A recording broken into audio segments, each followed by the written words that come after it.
Good morning, good afternoon, or good evening, and welcome back to Salvage Rescues. Today we will be continuing with Amy the Amarok.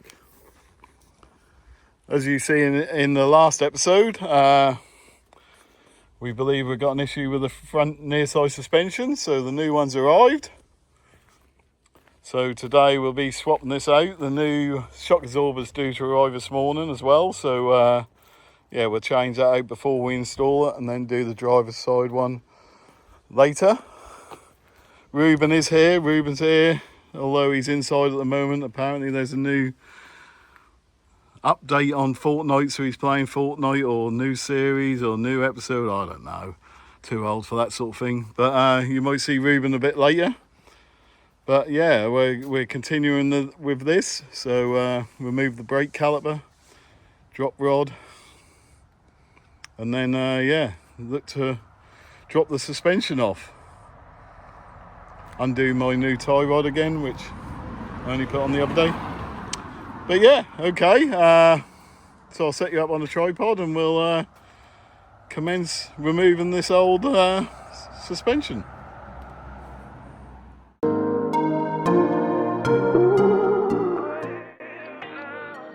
So just starting off with putting on some WD-40 on all the bolts I intend to remove. As you can then see, I then removed the wiring connection what's onto the shock absorber, and then moved on to removing the brake caliper from the disc. The little impact driver I had wasn't powerful enough to undo the bolts, so I had to then go get a larger impact driver, which safely removed the bolts from ease.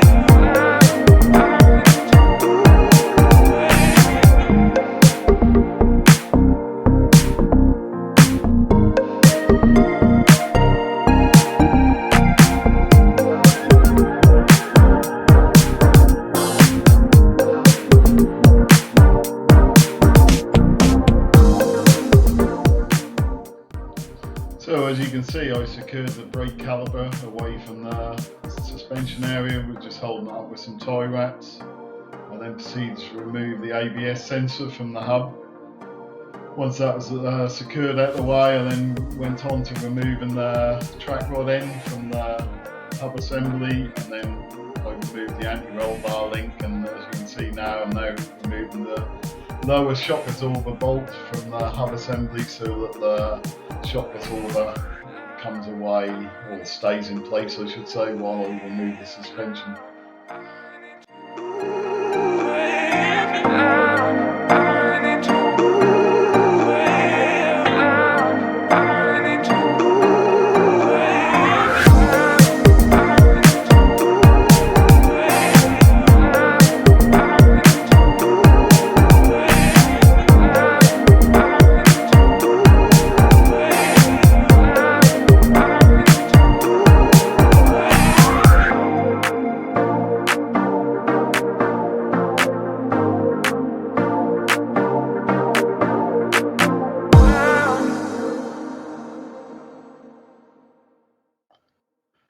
Now all the auxiliary items are removed from the suspension, I then proceeded to remove the upper and lower wishbones, so they're held in place to the chassis of the car with 2 bolts on the lower wishbone and 2 bolts on the upper wishbone.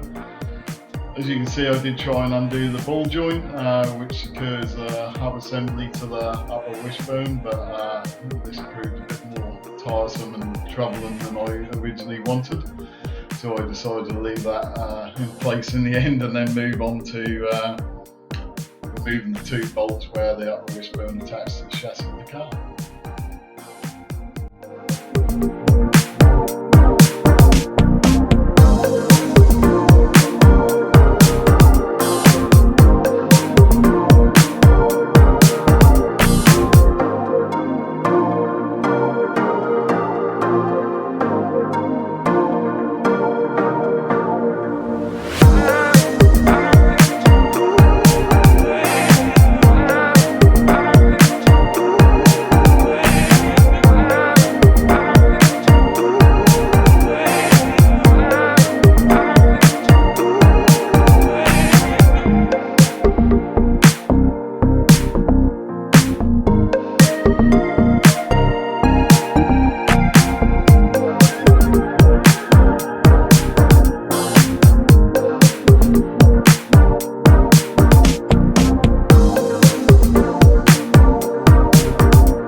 little bit of back and forth trying to find the most appropriate tool to remove the bolts. Some of them are located in quite awkward positions, there's a lot of things in the way.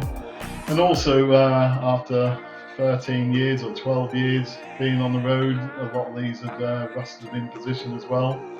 So I had to use a hammer to remove the bolts, but I'll replace the ones that need replacing prior to them being reinstalled on the car.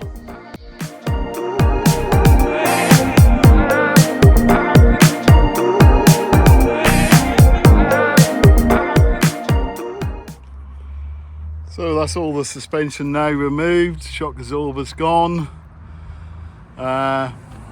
Unfortunately the new shocks haven't turned up like they said they were going to. So that's as far as I can go today, unfortunately.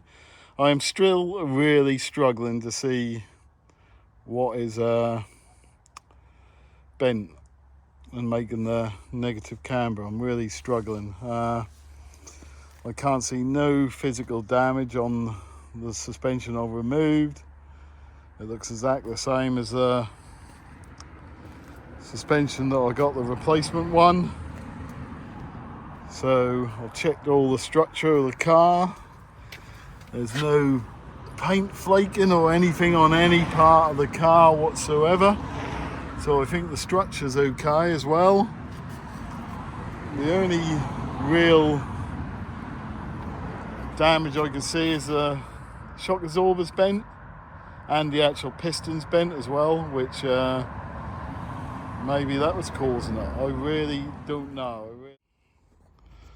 So, change of plan. Over the past couple of days I've had a good inspection and a good look at everything, and so what I've done is precautionary. I brought a new upper and lower wishbone. I'll use the same hub assembly as before.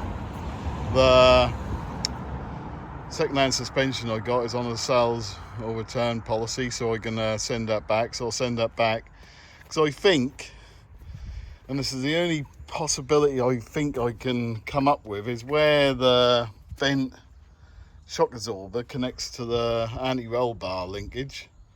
That's holding it too short, and that's what's making the wheel come up with a negative camber.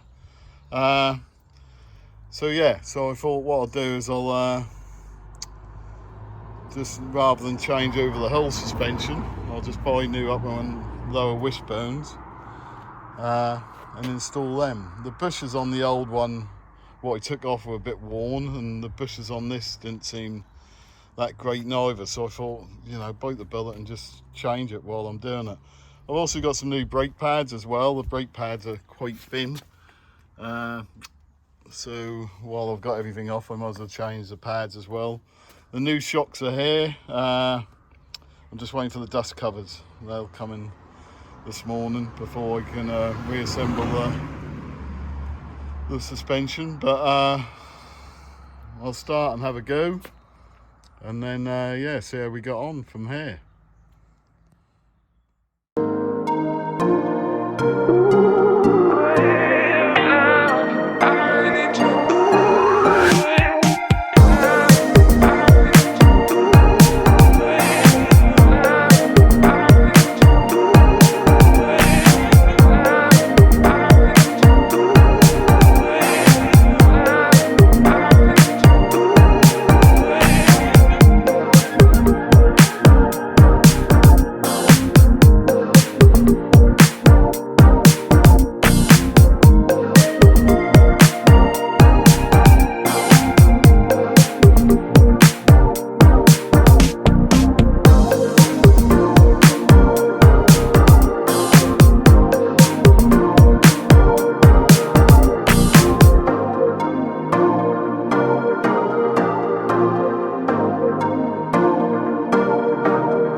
So that's just me installing the upper and lower wishbones. Once they're installed, I'll be installing the hub assembly. I won't be doing anything up quite yet until dust covers come for the shock absorbers, and then once I get the shock absorber in place, I can then tighten everything up. As you can see, I'm just putting a little bit of Loctite on each of the bolts so they're held in position securely.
just moving on to the door mirror while I'm waiting for the dust covers to arrive.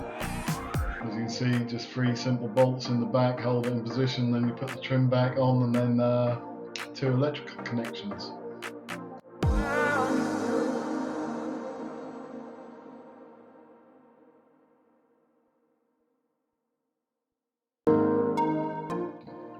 So now installing the new shock absorber and spring assembly. As you can see, I'm installing it with the spring compressor still on.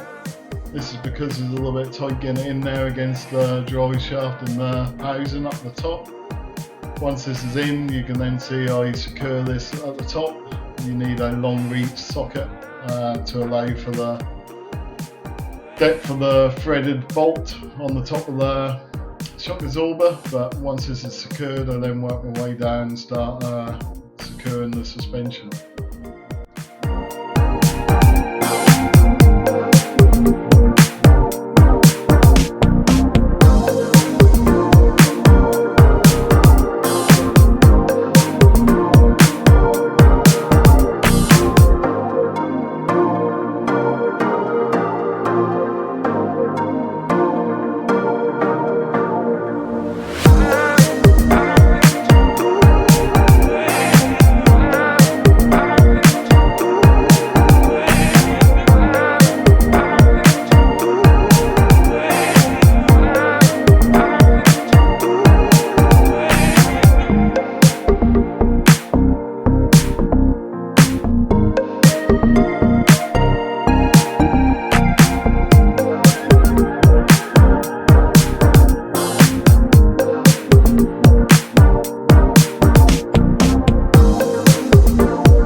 That's everything secured on the suspension. The main bolt at the bottom of the shock absorber is also in. So I'm now moving on to reinstalling the track rod end, and then once I've done that, I'll be installing the new brake pads onto the caliper.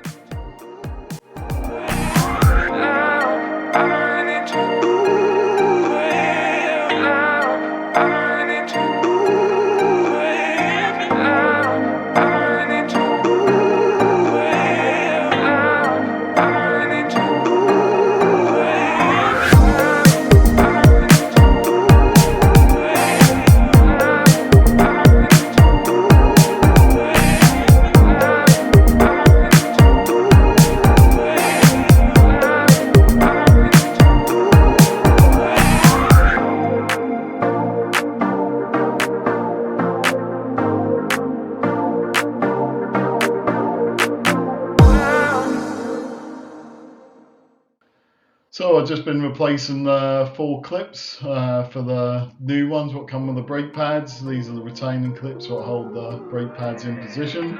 And then before installing the new brake pads, just add some copper slip to the back of the pads to avoid that brake squeak.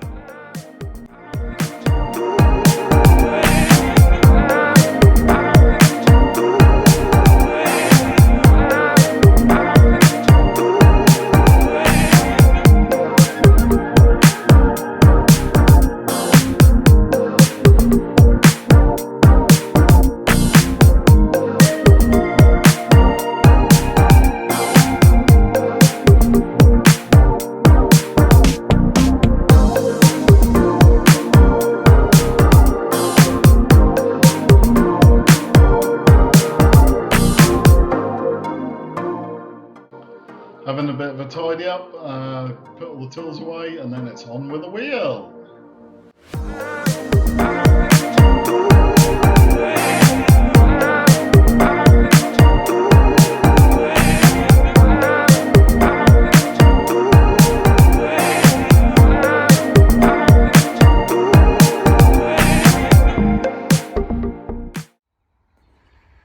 Well, it's not good news. So I've changed upper and lower wishbone, changed the shock which was bent, and I don't know whether you can see that, we've still got exactly the same, no change whatsoever. Excuse me. So I'm struggling. I am really struggling. All I can do now is change the hub assembly for that one, what's on the donor one that I brought. Change that over tomorrow and see if that resolves the issue. But I'm really struggling to see what's causing that problem. I have left the bolts slightly loose. I was going to tighten them up afterwards, but I checked it with the other side. Everything looked exactly the same. I don't know. I really don't know. It's quite there's quite a lean. If I match up with that other one, the back one, you'll see how much it's leaning in. Hello, Betty. Do you know what's happening? Betty's come to give some moral support. So yeah, that's it for today. I've got to go pick the kids up from school, but tomorrow I will change over the hub assembly, I suppose, and see if that's the problem. Ta-da for now. So it's the next day. As you can see, I've already stripped off the hub assembly from the car. I've also stripped down the donor one, and I think I found a problem. I think if you look, it's a bit hard to see, but I've sort of put them parallel with each other, and this one, which is the old one, is slightly a different angle to the new one. I've took obviously the brake disc off and disc guard there off the original one because that was bent and the other one didn't come with a disc. Put a load of cop slip on it and put it onto the donor hub assembly, but I think that's the problem. It might be wishful thinking. It might actually be the problem. We'll see. I'm now going to put it back on the car. But rather than give you lot the pain of watching me do it all over again, by the power of YouTube, it's here.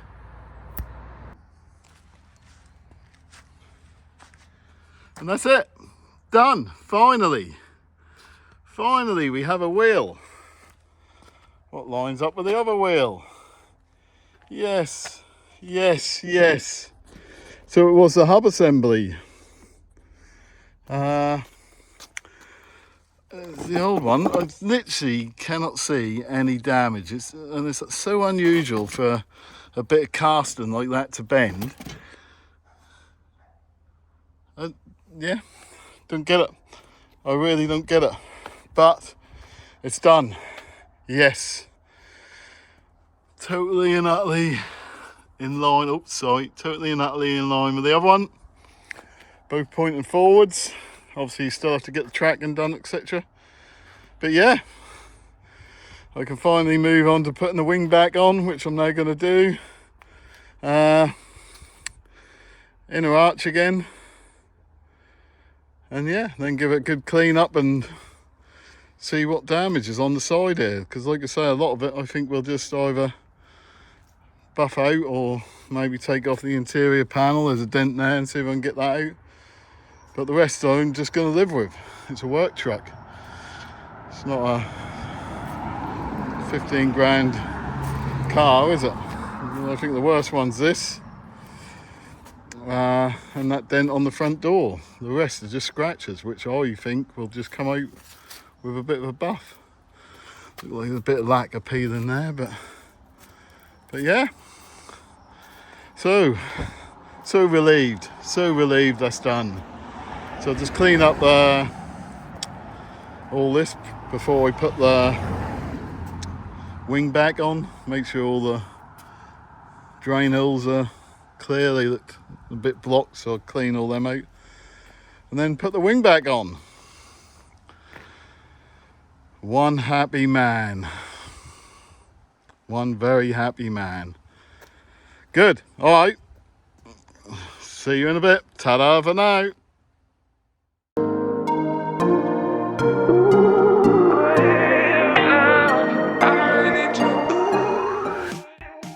put the wing in place, I just added some tiger seal to the top area of the wing where it connects to the A-pillar, and also the bottom connection as well. It's a bit of a water trap, so I put some tiger seal in before I installed the wing.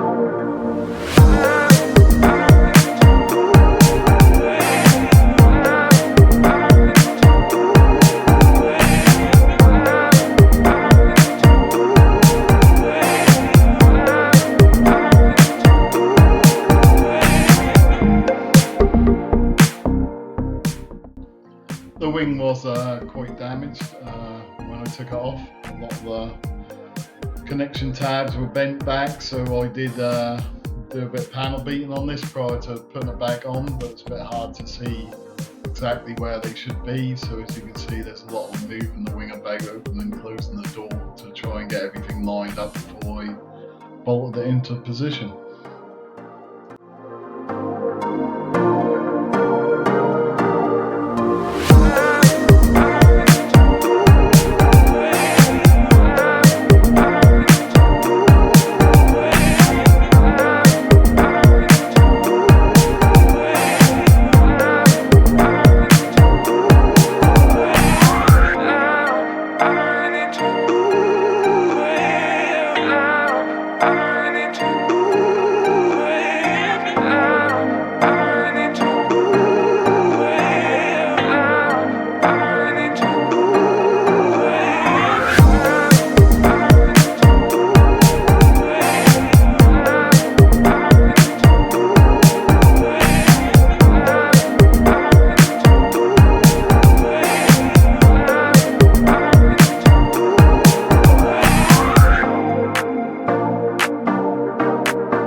So that's Amy done.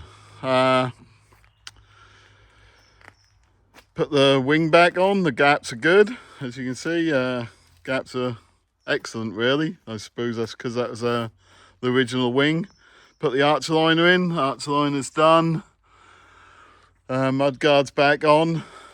Just need to do change the shock on the driver's side and also put the brake pads in, the new brake pads. But apart from that, yeah, she's good to go.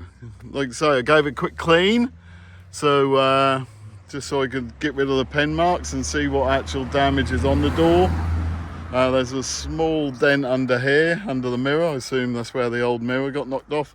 That's probably the worst one, along the crease of the door there.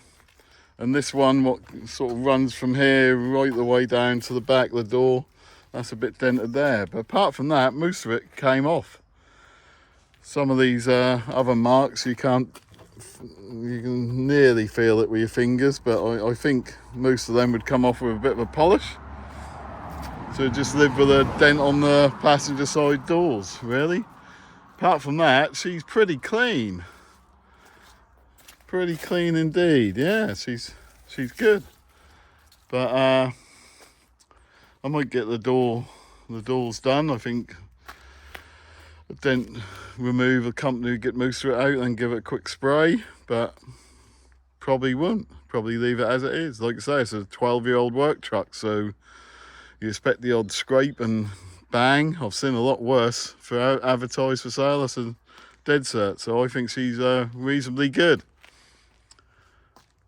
But yeah, apart from that, I think we're good to go. There's a scrape on here as well, but I think most of that will come out.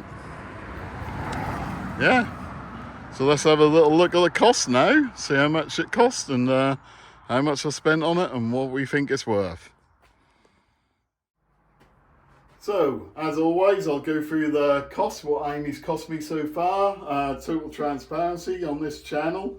So, the purchase price which I paid Copart was £3,650. These are all rounded up or rounded down just to remove the pence from the equation. And then the Copart fees were £634. As you see, I went and collected this rather than had it delivered, so I've allowed £80 for fuel. The new tie rod and gaiter comes to £92. The donor suspension, so this is a second-hand suspension I got from eBay, which I ended up just using hub assembly from. That was £192. The replacement door mirror comes to £132.